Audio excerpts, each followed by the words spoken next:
Imagine this. You're on a luxury cruise ship. Open ocean. Endless water. No worries. People are eating, relaxing, taking pictures of sunsets. It feels like the perfect dream vacation. But halfway through the journey, something starts to go wrong. Passengers begin getting sick. At first, it looks like a normal flu. Fever, fatigue, body aches, nothing too alarming, until it isn't. What is hantavirus? Before we go further, here's what this virus actually is.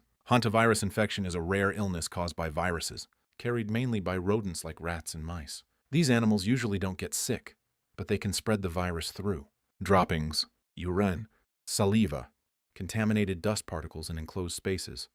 Humans don't usually get it from each other. Instead, infection often happens when someone breathes in contaminated air, especially in dusty or poorly ventilated areas. Once inside the body, it can affect the lungs and sometimes other organs, leading to serious complications. Early symptoms often look like a simple flu: fever, muscle pain, fatigue, headache.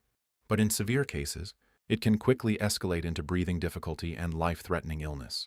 On a recent cruise ship traveling through the Atlantic, doctors started noticing something unusual. Some passengers were falling ill at the same time. Some developed severe breathing problems. Others deteriorated rapidly within days.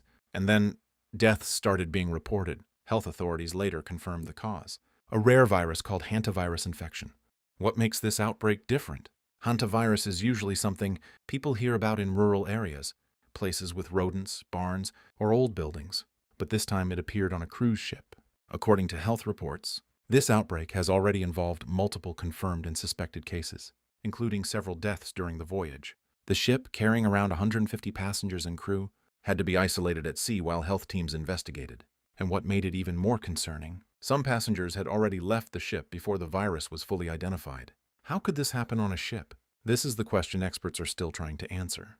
Hantavirus is usually spread through contact with rodents or their droppings, so investigators believe the virus may have been introduced before or during the early stages of the voyage. On a ship, enclosed spaces, shared air systems, and close living conditions can make outbreaks harder to control once they begin. But here's the key point. This virus does not spread easily from person to person in most cases. That's why experts are saying the general public risk remains low, even with the cruise ship outbreak. Even though it is rare, this outbreak has triggered global concern because passengers traveled across multiple countries. Some disembarked before diagnosis. Health agencies now need to trace exposure across continents. Cases have been confirmed or suspected in different locations after travel. So it's not just a ship problem anymore. It's an international tracking situation. Here's what hantavirus actually does to the body. Once inside the human body, hantavirus can affect the lungs and other organs depending on the strain. After the early flu-like symptoms, some cases can suddenly worsen. Breathing becomes difficult as the lungs struggle to function properly. This is why early detection and hospital care are extremely important. Should people panic? No. Experts, including global health organizations, have emphasized that while this outbreak is serious, the overall risk to the public is still low. That's because it doesn't spread easily between people. It usually requires specific exposure conditions. It remains rare worldwide. But it is a reminder that even modern travel environments are not completely risk-free. The story of hantavirus isn't just about disease. It's about awareness, about how quickly situations can change, and how important it is to understand the world we move through.